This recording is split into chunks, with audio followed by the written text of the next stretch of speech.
puasa kita lancar semuanya, semangat terus ya. Saya Diana Putri akan selalu nih menemani sahabat semua dalam program yang kita tunggu-tunggu, yaitu program Energi Iman.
Saya yakin siapapun presidennya, keinginan yang tidak pernah terbatas itu keinginannya menjadi dibatasi. Inilah esensi puasa. Dalam rangka menyambut Ramadan 1446 Hijriah, Energi Juang News bekerja sama dengan Pondok Pesantren Ngalah Al-Falah mempersembahkan Energi Iman, menghadirkan ulama-ulama nasional dengan kajian-kajian yang menyejukkan, sinkron dan mencerahkan. Saksikan tayangannya hanya di channel Energi Juang News.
Nah, seperti biasanya saya tidak sendirian, tentunya ditemani oleh narasumber yang sangat luar biasa sudah berada di samping kanan saya. Mari kita sapa. Assalamualaikum Pak Kiai. Waalaikumsalam warahmatullahi wabarakatuh.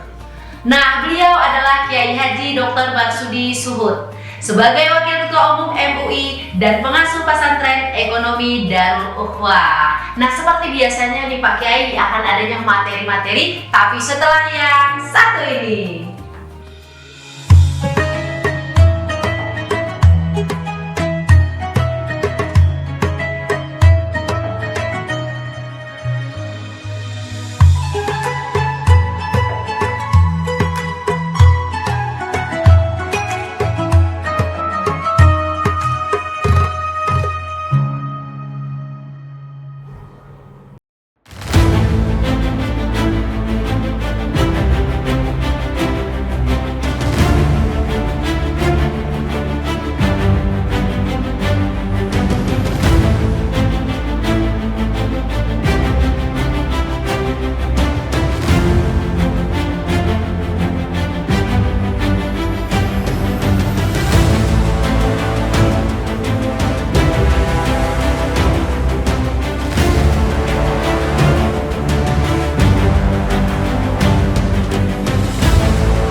Keinginan yang tidak pernah terbatas itu keinginannya menjadi dibatasi. Inilah esensi puasa. Dalam rangka menyambut Ramadan 1446 Hijriah, Energi Juang News bekerja sama dengan Pondok Pesantren Ngalah Al-Falah mempersembahkan Energi Iman, menghadirkan ulama-ulama nasional dengan kajian-kajian yang menyejukkan, sinkron dan mencerahkan. Saksikan tayangannya hanya di channel Energi Juang News.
Tidak usah berlama-lama lagi, langsung saja kita dengarkan materinya. Jadi sebelum ke materi nih Pak Kiai, saya mau tanya sesuatu nih, karena penting sekali tentunya dalam bulan suci Ramadan ini mungkin ada kaitannya. Apakah puasa dan makanan bergizi itu ada kaitannya nggak Pak Kiai? Sangat ada kaitannya. Puasa dan makanan bergizi. Pada dasarnya dalam kita hidup ini untuk menjaga badan kita tetap sehat, bugar, dan kuat. Sesungguhnya itulah perintah agama. Seorang muslim yang kuat jika badan kita juga kuat.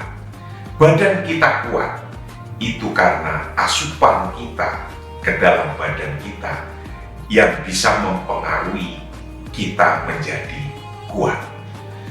Puasa yang secara kelihatan dengan mata itu tidak makan, tidak minum, dan menjaga yang membatalkannya.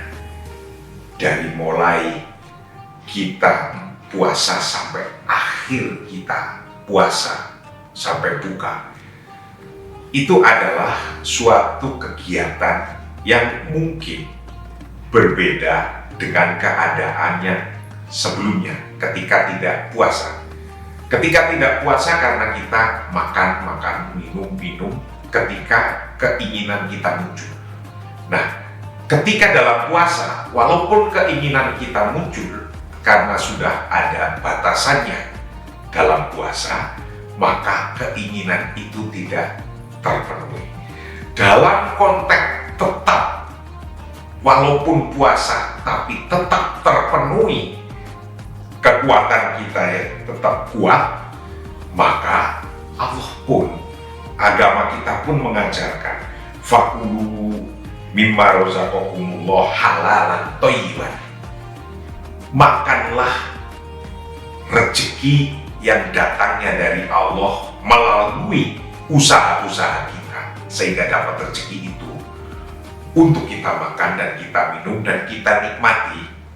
Tapi yang halalan thayyiban. Step 1 halal.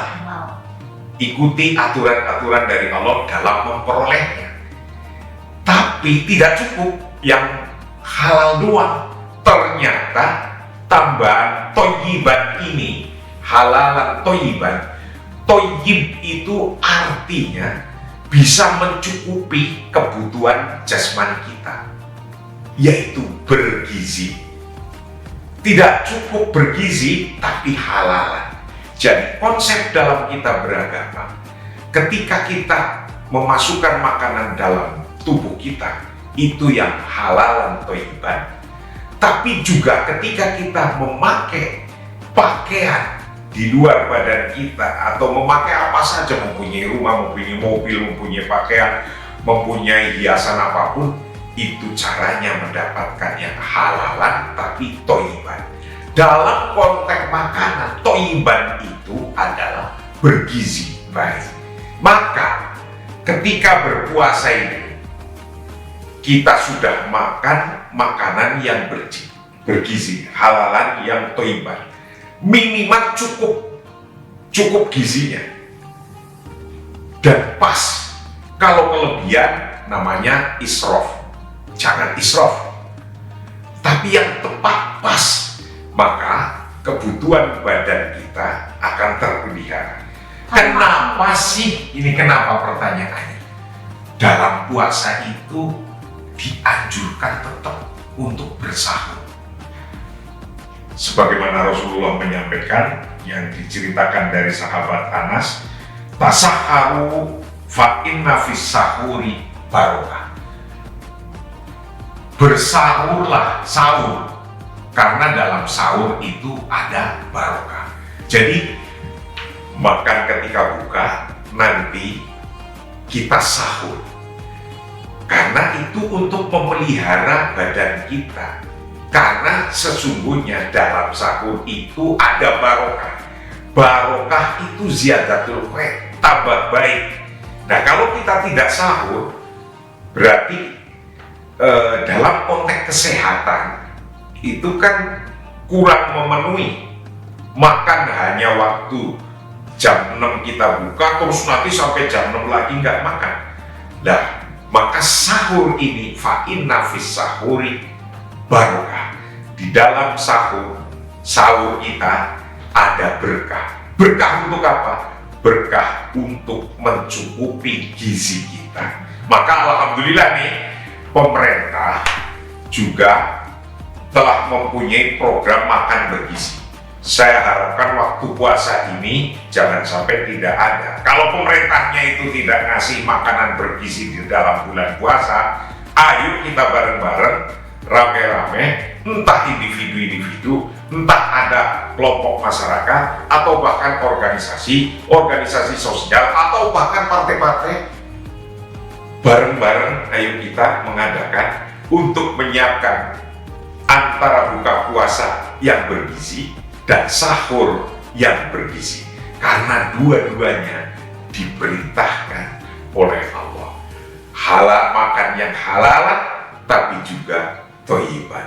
Jangan sampai meninggalkan dalam puasa ini untuk tidak sahur, karena fa inna fis sahuri barokah, karena sesungguhnya dalam sahur ada keberkahan untuk mengisi gizi kita di dalam badan kita, untuk esok hari tetap mempunyai power, kekuatan secara nyata. Baik, sedikit nih Pak Kiai, karena berhubung tadi ya sudah disampaikan bergizi. Nah, sebenarnya berkaitan nih, sebenarnya mau saya sampaikan kan banyak yang tidak terjamah nih tentunya. Nah, peran penting dari kita semuanya. Tapi kadang-kala nih, ketika ada yang berniat nih, misalnya membantu dalam hal misalnya bergizi tadi, atau memberikan sedekah dan lain sebagainya, kadangkala disalahartikan nih dari masyarakatnya itu sendiri, misalnya dari partai atau apapun itulah, mereka mau memberikan nih misalnya entah sumbangan atau takjil dan lain sebagainya, tapi disalahartikan oleh masyarakatnya itu sendiri. Itu gimana ya Pak Kiai ya? Yang penting ketika kita disuruh berpuasa itu imanan wahtisaban. Iman karena Allah, bukan karena orang memuji, bukan karena orang mencaci maki terus kita nggak ngasih, bukan karena orang senang atau tidak senang, bukan karena itu. Kita berpuasa itu imanan wahtisaban. Maka ketika kita melakukan aktivitas di bulan puasa seperti aktivitas ubudiyah, mungkin itu ada sholat berjamaah, ada apa yang sifatnya ubudiyah, atau yang sifatnya adalah kita ibadah sosial, memberi makan gratis ketika kita buka atau sahur. Semuanya harus diniati imanan wahtisaban. Bukan karena kita karena partai, bukan karena kita golongan NU Muhammadiyah atau organisasi lain, bukan karena kita niatnya karena kelompok-kelompok kita, bukan. Yang ngasih juga imanan wahtisaban, karena Allah semuanya. Yang menerima nggak usah mikir panjang-panjang, mau tinggal terima. Nerima karena Allah, iman dan ihtisaban. Nggak usah dilihat siapa yang memberi, dua-duanya akan dapat pahala. Yang memberi pahala, yang menerima pahala. Jangan hanya nerima saja mundak-mundak. Nah, sudah nerima,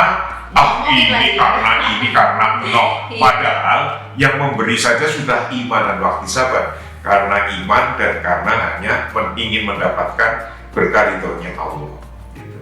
Nah, kalau misalnya nih kita kaitkan ke milenial sekarang nih Pak Kiai, kan banyak nih yang menggunakan sosmed dan lain sebagainya. Tentunya dari makanan bergizi ini mungkin ada hikmah tersendiri nih bagi kita semuanya. Apa hikmahnya begitu Pak Kiai? Jadi kalau dikatakan makan yang halal dan thayyiban, itu pasti berkahnya banyak. Bahwa kesehatan kita terjaga, puasa karena kita sehat, sumu tasihu, berpuasalah agar kau sehat. Jadi dengan kita berpuasa, yang mungkin kebiasaan kita kelebihan makanan, itu ketika kita kurangi dan kita isi dengan makanan yang bergizi yang baik ketika buka dan sahur, itu akan membuat badan kita berkah. Barokah itu ziyadatul khair. Ziyadatul khair itu tambah baik. Tambah baik itu dalam kesehatan yang menjadi tambah sehat. Ketika kita badannya tambah sehat, imannya tambah kuat, dan pikirannya menjadi memudahkan dan cemerlang untuk membuat program-program dalam kehidupan. Kalau kita sudah mempunyai program dalam kehidupan, power yang kuat, jasmani yang kuat, semangat yang kuat, happy, itu hasilnya akan bisa lebih baik daripada orang yang terus mikirin problemnya, mikirin kesehatannya, mikirin situasinya nggak bagus. Akan lebih baik jika kita semuanya itu dalam konteks halalan thayyiban, yang halal, yang baik. Sudah halal jadi tambah baik, hidupnya tambah baik, makanannya tambah baik, kesehatannya tambah baik. Karenanya itulah yang disebut barokah.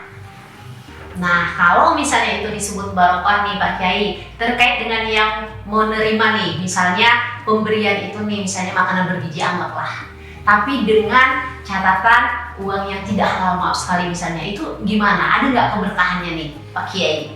Jadi berbuat baik dari sumber yang baik, dengan cara yang baik, akan bisa diterima dengan baik.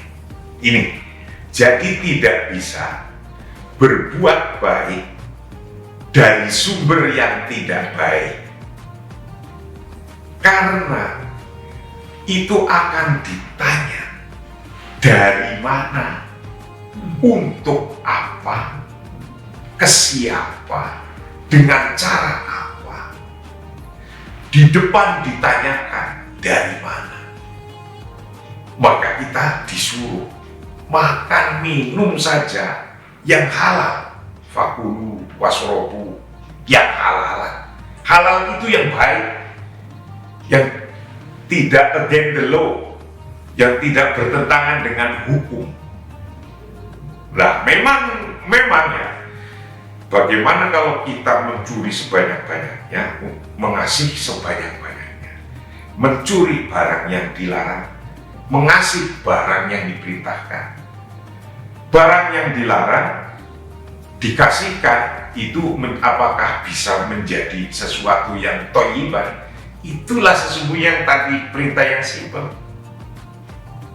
Ketika kita disuruh makan minum yang halal dan thayyib, itu artinya yang tidak halal ya jangan, yang tidak thayyib apalagi gitu. Apalagi kemana mungkin bisa thayyib, wong ini barang yang dilarang. Tapi karena kalau kita yang tidak tahu gimana tuh Pak Kiai? Kalau yang tidak tahu namanya tidak tahu ya nggak ada Cari hukum. aja. Ya, tapi mudah-mudahan semua yang kasihkan, yang disedekahkan itu dari sumber yang baik, dilakukan dengan cara yang baik, untuk sesuatu hal yang baik, maka hasilnya nanti adalah kebaikan. Masya Allah, tabarakallah.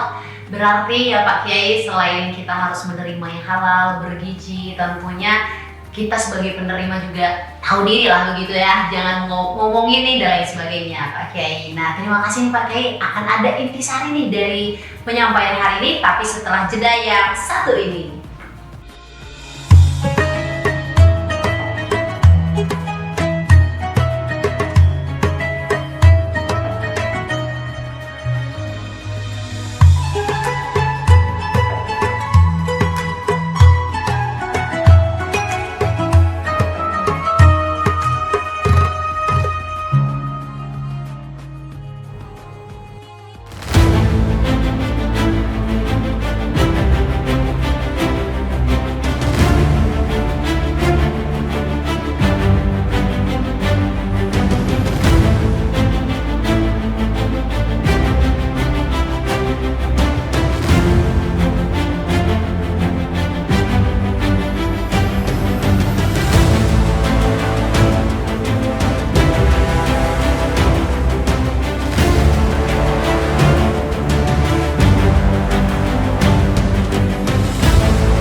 Saya yakin siapapun presidennya, keinginan yang tidak pernah terbatas itu keinginannya menjadi dibatasi. Inilah esensi puasa. Dalam rangka menyambut Ramadan 1446 Hijriah, Energi Juang News bekerja sama dengan Pondok Pesantren Ngalah Al-Falah mempersembahkan Energi Iman, menghadirkan ulama-ulama nasional dengan kajian-kajian yang menyejukkan, sinkron dan mencerahkan. Saksikan tayangannya hanya di channel Energi Juang News.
Tidak usah berlama-lama, langsung saja kita dengarkan intisarinya. Silakan Pak Kiai.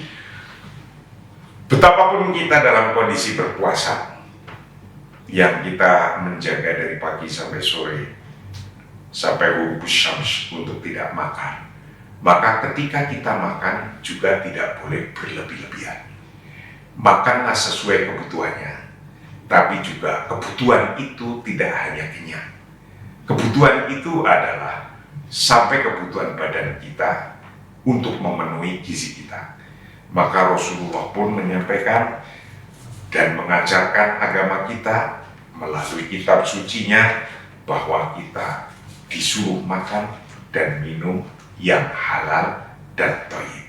Tapi jangan lupa bahwa kebutuhan kita dalam pribadi kita itu tetap untuk menjaga kesehatan, maka sahurlah, karena di dalam sahur ada berkah. Tapi dalam konteks kita bernegara dan berbangsa, kita kapan sih kita harus bisa puasa dan kapan kita iftar. Kalau kita sekarang ekonomi lagi bermasalah kurang baik, tidak sekedar ekonomi itu yang tidak baik di Indonesia, maka ajarannya mudah, berpuasalah. Kalau kita kemarin bisa mempunyai anggaran yang banyak untuk anggaran rogobat, keinginan itu terpenuhi semua, batasi keinginan itu, sesungguhnya itulah esensi daripada puasa, membatasi seluruh keinginan untuk kembali mengajarkan fa'innal mawarid mahdudah, karena sesungguhnya sumber daya itu adalah terbatas. Keterbatasan sumber daya dengan adanya konsep puasa, itulah sesungguhnya keberkahan hidup kita akan balance. Terima kasih. Baiklah, terima kasih banyak nih Pak Kiai sudah ketiga kalinya nih hadir membersamai kami. Semoga ilmu yang disampaikan bermanfaat tentunya buat saya dan juga nih sahabat energi iman dimanapun berada. Terus saja menonton, jangan dilewatkan ya. Ini adalah program yang menyampaikan inspirasi-inspirasi dan juga topik-topik yang sangat bermakna. Tapi sebelumnya nih pemirsa, saya ada pantun dulu nih sebelum kita akhiri. Jalan-jalan ke Sulawesi, jangan lupa mengelilingi taman. Semoga sahabat bersenang hati menyaksikan program Energi Iman. Wassalamualaikum warahmatullahi wabarakatuh. Waalaikumsalam warahmatullahi wabarakatuh.